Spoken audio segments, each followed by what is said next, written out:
दुनिया के अलग अलग हिस्सों में मौजूद हैं विशाल और बियाबान जंगल। इन जंगलों में तरह तरह के पेड़ पौधे और जीव जंतु रहते हैं। इनमें से कुछ जीवों से हम परिचित होते हैं तो कुछ जीवों के बारे में हम नहीं जानते। लेकिन इन जंगलों में कुछ ऐसे जीवों के होने की बातें भी कही जाती हैं जो बेहद रहस्यमयी होते हैं। ना जाने कितने ही लोगों का सामना इन पैरानॉर्मल एंटिटीज से हुआ है। आज के एपिसोड में हम 5 ऐसे ही पैरानॉर्मल इंसिडेंट्स की बात करने वाले हैं, तो एपिसोड को अंत तक जरूर देखिएगा।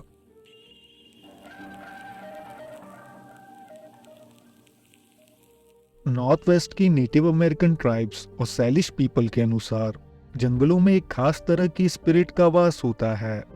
ये इतनी खतरनाक मानी जाती है कि इनका नाम लेने तक से ये हमारे ऊपर हमला कर सकती हैं। इंग्लिश में इन्हें स्टिक इंडियंस कहा जाता है। अलग अलग ट्राइब्स इन्हें अलग अलग तरह से डिस्क्राइब करती हैं, जैसे विशालकाय, हैरी मॉन्स्टर्स और जंगलों के चालाक ड्वार्फ्स। इससे फर्क नहीं पड़ता ये स्पिरिट्स क्या आकार लेती हैं, लेकिन ये तो तय है कि स्टिक इंडियंस अपने शिकार को खौफ से पैरालाइज कर देते हैं, उनका मानसिक संतुलन हिला देते हैं और उन्हें घने जंगलों के अंदर ले जाकर भटका देते हैं। स्टिक इंडियंस की खास पहचान उनका साउंड होता है। वो विस्पर साउंड निकालते हैं, सीटी मारने जैसी आवाजें निकालते हैं और बच्चों की हंसी को इमिटेट कर सकते हैं। अगर कोई स्टिक इंडियंस के आसपास पहुंच जाए तो वो निश्चित ही हमला कर देते हैं, और अगर उन्होंने किसी को पकड़ लिया हो तो वो व्यक्ति हमेशा के लिए गायब हो जाता है। स्टिक इंडियंस आमतौर पर बच्चों और टीनेजर्स को किडनैप करते हैं। नेटिव ट्राइब्स की पुरानी कहानियों में स्टिक इंडियंस को अक्सर रात के समय बच्चों को आकर्षित करते दर्शाया गया है। वो उन्हें अकेले में ले जाते हैं और फिर उनके शरीर पर पूरा नियंत्रण प्राप्त कर लेते हैं। स्टिक इंडियन से सामना होने का एक रिपोर्टेड केस 1970 की गर्मियों में हुआ था। एक 23 वर्षीय लड़का अपने दोस्त के साथ रोड ट्रिप पर निकला था। ये दोनों मैरिसविल वॉशिंगटन के लिए निकले थे, जहां उनके दोस्त और रिश्तेदार रहते थे। उन्होंने तय किया था कि कुछ समय मैरिसविल में रुककर वो अपने दोस्तों और रिश्तेदारों से मिलेंगे और फिर आगे बढ़ जाएंगे। लेकिन उनका स्टे थोड़ा लंबा हो गया, क्योंकि 23 वर्षीय लड़का अपने दोस्त की बहन के प्यार में पड़ गया था। वो दोनों एक साथ समय बिताने लगे थे और लगभग 2 हफ्तों के बाद लड़की ने उन्हें फॉरेस्ट पार्टी के लिए इनवाइट किया। उस स्पॉट पर कई गाड़ियां पहले से ही मौजूद थीं, क्योंकि वो एक पिकनिक स्पॉट ही था। लगभग 2 घंटे के बाद वो लड़का अपने दोस्त के साथ उसकी गाड़ी में बैठा था, क्योंकि वो थक चुका था और थोड़ा आराम करना चाहता था। तभी उन दोनों को लोगों की चीख सुनाई देने लगी। सब लोग अपनी गाड़ियों की ओर भाग रहे थे और बहुत शोर होने लगा था। उस लड़के ने सिर्फ एक ही शब्द साफ सुना, स्टिक इंडियंस। लोग एक दूसरे से भागने के लिए कह रहे थे और उस लड़के को नहीं पता था कि आखिर स्टिक इंडियंस होते क्या हैं। उसने अपनी गाड़ी के अंदर से ही जंगल की ओर देखा और वो हैरान रह गया। लगभग 50 फीट की दूरी पर कुछ क्रीचर्स मौजूद थे। उनकी लंबाई 7 फीट से ज्यादा थी। उनके शरीर में बाल ही बाल थे और वो लोगों की ओर तेजी से बढ़ रहे थे। उस लड़के का कहना था कि उनकी त्वचा का रंग ग्रे था। ये दोनों एकदम शॉक थे और पत्थर की तरह जम चुके थे, लेकिन जल्द ही वो होश में आए और वहां से भाग निकले। वो जीव उनकी कार के काफी करीब आ चुका था। लड़के ने बताया उसके हाथ में एक बड़ी सी स्टिक भी थी। उस रात के बाद से वो लड़का लगातार इस किस्से के बारे में सोचता, क्योंकि उसने उस पार्टी में शराब भी नहीं पी थी और जो कुछ उसने देखा था बाकी लोगों ने भी वही सब देखा था। लोकल से बात करने पर उसे इस जीव की डिटेल्स मिली। ठीक ऐसे ही जीवों के बारे में इंडिया के गांवों में भी किस्से मशहूर हैं। इनके हाथ में लकड़ी होती है, जिसकी मदद से ये बच्चों को सम्मोहित करके अपने साथ ले जाते हैं।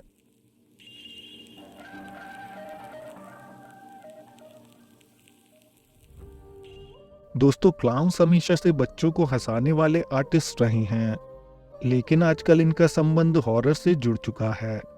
फिल्मों में इन्हें स्पिरिट के रूप में दर्शाया जाने लगा, लेकिन कहीं ना कहीं इस बात में सच्चाई जरूर है। कुछ लोगों का कहना है कि क्लाउन स्पिरिट्स होती हैं और कुछ तो दूसरी दुनिया से भी आती हैं। अगस्त 24, 2016 ग्रीनविल के फ्लीटवुड मैनर अपार्टमेंट्स में साउथ कैरोलिना से अथॉरिटीज को एक लेटर लिखा गया। उस व्यक्ति का कहना था कि फ्लीटवुड इलाके के जंगलों में कुछ क्लाउन्स या क्लाउन की तरह ड्रेसअप हुए कुछ लोग बच्चों को जंगल ले जाने की कोशिश करते हैं। उन्होंने दावा किया कि बच्चों पर हर समय नजर रखना जरूरी हो चुका है, क्योंकि अकेले छोड़े जाने पर वो क्लाउन्स उन्हें अपने साथ ले जाते हैं। अपार्टमेंट के मैनेजर ने क्लाउन्स और क्लाउन्स की तरह ड्रेसअप हुए लोगों में अंतर स्पष्ट करते हुए दावा किया कि वो जीवित व्यक्ति नहीं बल्कि क्लाउन स्पिरिट्स हैं। अब धीरे धीरे वहां के रेसिडेंट्स ने अपने अनुभव शेयर करना शुरू कर दिया। पुलिस रिपोर्ट्स में मेंशन किया गया कि सस्पेक्ट एक इंसान जैसा दिखने वाला जीव है जिसने क्लाउन के कपड़े पहने हैं और उसके फेस पर व्हाइट पेंट है। 12 वर्षीय लड़के ने पुलिस को बताया कि बैकयार्ड में खेलते समय उसने 2 क्लाउन्स को देखा था।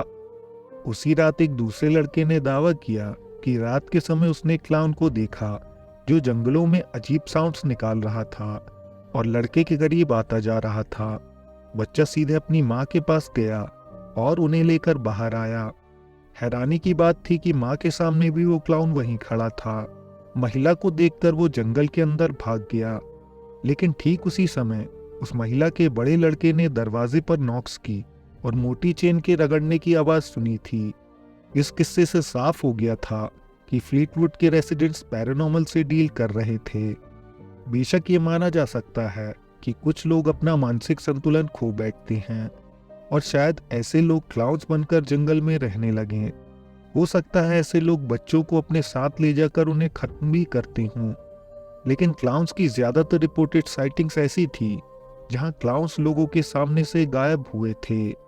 फ्लीटवुड्स एरिया में क्या हो रहा था, इस बात का जवाब तो आज तक नहीं मिल सका, लेकिन वहां रहने वाले लोगों का दावा था कि वो जीव दूसरी दुनिया से आए थे।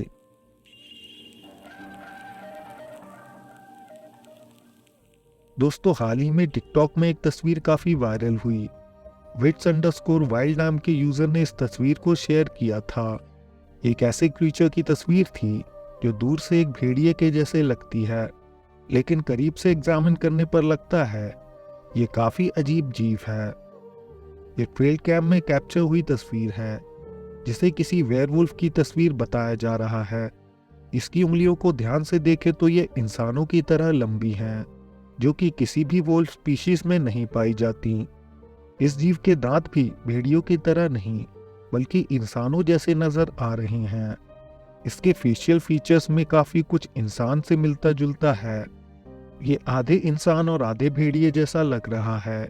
शायद यही वजह है लोग इसे वेयरवुल्फ की तस्वीर मान रहे हैं। इस तस्वीर के अलावा और कोई जानकारी नहीं है, बस इतनी ही स्टोरी है कि ये एक जंगल में रात के समय ट्रेल कैम से कैप्चर हुई इमेज है।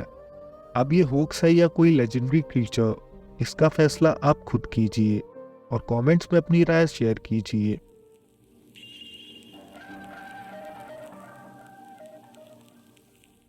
सन 1905 प्रेसिडेंट थियोडोर रूजवेल्ट ने नॉर्थ कैरोलिना में लगभग 12 लाख एकड़ की जमीन को फॉरेस्ट रिजर्व घोषित कर दिया था। इस जंगल में नदियां, स्ट्रीम्स और झीलें मौजूद थीं और अक्सर यहाँ हाइकर्स एडवेंचर के लिए आते रहते थे। 11 अगस्त 1970 3 लोग, डैन ई फॉस्टर जूनियर, रिचर्ड फॉस्टर और शैरन गॉर्डन कॉटनवुड क्रीक के बेसन गल्च में कैंप कर रहे थे। वो इस इलाके में मछलियां पकड़ने गए थे। उस इलाके में बड़े बड़े फुटप्रिंट्स मिलते थे और कुछ लोगों ने वहां विशालकाय बीस्ट को देखने के दावे भी किए थे।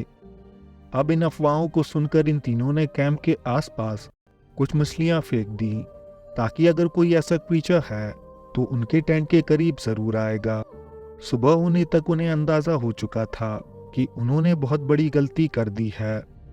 ये सब रात में 8 बजे शुरू हुआ, जब शैरन ने कैंप से 150 फीट दूर एक विशाल ह्यूमनॉइड क्रीचर को देखा जिसका शरीर फर से ढका हुआ था।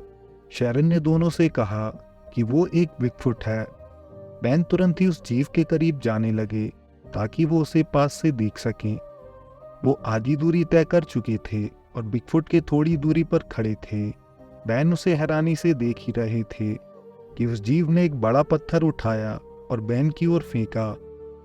बैन अपने दोस्तों को लेकर भागे और सीधा कार के अंदर पहुंचे और वो बिगफुट जंगल के अंदर चला गया। लगभग 30 मिनट कार में बैठने के बाद दोनों लड़कों ने तय किया कि वो कार से बाहर जाकर उस जीव को फिर से देखने की कोशिश करेंगे। वो निकलकर बाहर आए और शैरन कार में ही सुरक्षित बैठी थीं। बैन और रिचर्ड थोड़ी दूरी पर थे और बिगफुट कार के करीब पहुंच चुका था। शैरन उसे देखकर चौंक गई और एकदम सहम गई थीं। उन्होंने तुरंत कार का इंजन स्टार्ट किया और बिगफुट वहां से चला गया। ये साइटिंग्स इसी तरह रात भर होती रहीं। तीनों आग जलाकर आग के करीब बैठे थे और चारों तरफ आग की रोशनी में लाल आंखें दिखाई दे रही थीं। अब इस घटना के बाद बैन ने अथॉरिटीज की मदद ली और उस इलाके में फिर इन्वेस्टिगेशन किया। इस दौरान भी बैन का सामना बिगफुट से कई बार हुआ था। एक बार तो बैन बिगफुट के ठीक सामने पहुंच गए थे। उन्होंने उसकी तरफ वेव किया और कम्युनिकेट करने की कोशिश की। बिगफुट ने भी उन्हें देखकर वेव किया था। उस रात तीनों दोस्तों ने जिस क्रीचर को देखा था, उनके डिस्क्रिप्शन के अनुसार वो 8 से 10 फीट लंबा था और उसका वजन करीब 500 पाउंड्स होगा। इन 3 दोस्तों ने इस घटना के बाद कई एक्सपेडिशंस किए थे और बिगफुट्स को ढूंढने की कोशिशें की। इसी दौरान इनकी मुलाकात आर्ची बकली से हुई, जिन्होंने ट्रिनिटी नेशनल फॉरेस्ट में ही 2 बार बिगफुट्स को देखा था।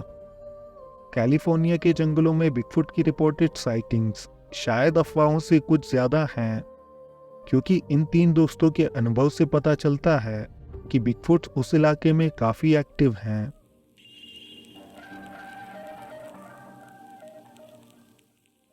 गुस्टर कार्लसन एक सक्सेसफुल बिजनेसमैन थे, जिन्होंने स्वीडिश पोलन कंपनी 1953 में बनाई थी। ये कंपनी आज भी मौजूद है। मई 1946 में कार्लसन के साथ एक लाइफ चेंजिंग एक्सपीरियंस हुआ। एक शाम वो एंजल होम के करीब जंगल से घर की ओर वापस जा रहे थे। तभी कार्लसन को जंगल में रोशनी दिखाई दी। पहले उन्हें लगा वो आग है, इसीलिए वो उसके करीब गए। जंगल के बीच क्लियरिंग में उन्हें डिस्क शेप ऑब्जेक्ट दिखाई दिया। कार्लसन ने बताया कि उस ऑब्जेक्ट के पास की घास जल चुकी थी, जैसे वो काफी गर्म हो। लेकिन रोशनी वाला यह ऑब्जेक्ट ही एकमात्र अजीब चीज नहीं थी। उस ऑब्जेक्ट के करीब जंगल में कई जीव मौजूद थे। पहली एंटिटी जिस पर कार्लसन की नजर पड़ी वो एक ह्यूमनॉइड था, जिसने क्लोजली फिट वाइट कपड़े पहने हुए थे। उस जीव ने कार्लसन को रुकने का इशारा किया। कार्लसन ने सोचा कि वो दूर से ही उसे देखेंगे, क्योंकि पास जाने से उन्हें खतरा भी हो सकता था। कार्लसन ने बताया वहां पर कई मेल्स और फीमेल्स मौजूद थे, जिन्होंने सेम कपड़े पहन रखे थे। कार्लसन के अनुसार वो वैसे कपड़े ही थे जैसे एस्ट्रोनॉट्स पहनते हैं। कार्लसन के अनुसार वो सभी एकदम शांत थे और उनके पास कोई खतरा महसूस नहीं हो रहा था। वो इतने खुश नजर आ रहे थे जैसे उनकी जिंदगी में कोई परेशानी ही नहीं थी। अब वो लोग क्राफ्ट के अंदर बैठे और फिर कार्लसन ने होश खो दिए। 30 मिनट के बाद कार्लसन की नींद खुली और वो जंगल के बाहर थे। कार्लसन ने वापस जाकर चेक करने का सोचा, लेकिन तभी उन्हें वो क्राफ्ट उड़ता हुआ दिखाई दिया। किसी यूएफओ या एलियन एनकाउंटर के बाद अक्सर लोग मेमोरी गैप्स की बात करते हैं, जिसमें उन्हें एक खास समय के बारे में कुछ भी याद नहीं होता। ठीक ऐसा ही कार्लसन के साथ हुआ था। क्या कार्लसन को एब्डक्ट किया गया था या फिर वो गलत समय पर गलत जगह मौजूद थे, ये तो क्लियर नहीं है। एक मैगजीन ने कार्लसन की स्टोरी को पब्लिश किया था, जिसके बाद इस केस पर इन्वेस्टिगेशन किया गया। लोगों ने कार्लसन के इंटरव्यूज लिए और अपने तरीके से उस इंसिडेंट की सच्चाई का पता लगाने की कोशिश की। कुछ लोगों के अनुसार ये किस्सा सच था, तो कुछ लोग मानते थे ये झूठ था। आज तक ये इंसिडेंट एक मिस्ट्री ही है, क्योंकि कार्लसन की मौत काफी पहले हो चुकी है। दोस्तों, आज के एपिसोड में बस इतना ही। वीडियो पसंद आया हो तो लाइक करें, कमेंट्स में अपनी राय दें। अगर आप चाहें तो हमारे चैनल को सब्सक्राइब करके ऑल नोटिफिकेशंस ऑन कर सकते हैं। हम जल्द आपसे एक नए एपिसोड के साथ मिलेंगे। धन्यवाद।